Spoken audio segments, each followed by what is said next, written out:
नमस्कार, मी doctor Omkar Joglekar, consultant urologist, doctor Joglekar multispeciality hospital Shirwal.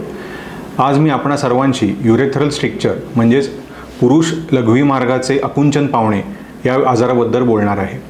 या आजारामध्ये लघवीचा मार्ग बारीक होतो आणि त्याच्यामुळे लघवीची धार कमी होणे, लघवीला वारंवार जावे लागणे, पूर्णतः लघवी न होणे, रात्री लघवीला उठावे लागणे, घाईची लघवी होणे, कपड्यात लघवी होणे या सर्व समस्यांना रुग्णाला सामोरे जावे लागते। या आजारामध्ये लघवीचा मार्ग जो आहे तो आतून आकुंचन पावतो, त्याच्यामुळे लघवीची धार बारीक होऊन लघवी पुरेशी होत नाही।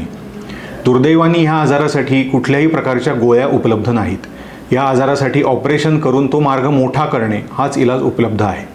पूर्वीच्या काळी दुर्बिणीद्वारे ह्या बारीक झालेल्या जागेला मोठे करावे लागत असे, त्याला VIU किंवा ऑप्टिकल युरेथ्रोटॉमी असे म्हणले जाते।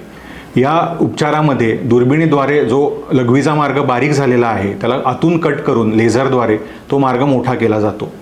याच्यामध्ये कुठल्याही स्वरूपाचे टाके टाकावे लागत नाहीत, परंतु या उपचार पद्धतीचा यशस्वी होण्याचा म्हणजे सक्सेस रेट जो आहे तो अत्यंत कमी आहे।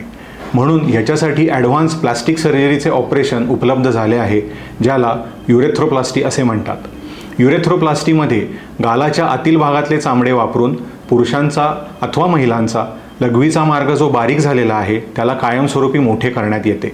या ऑपरेशनचा फायदा म्हणजे की या ऑपरेशनचा सक्सेस रेट, यशस्वी होण्याचा रेट हा खूप जास्त असून वारंवार ऑपरेशन करण्याची गरज पडत नाही, तसेच लघवीच्या समस्या ज्या असतात आजारामुळे त्या पूर्णतः मोकळ्या होतात। ह्या उपचार पद्धती युरेथ्रोप्लास्टी या ॲडव्हान्स टेक्नॉलॉजीज असून या सर्व टेक्नॉलॉजी डॉक्टर जोगळेकर हॉस्पिटलमध्ये उपलब्ध आहेत। धन्यवाद।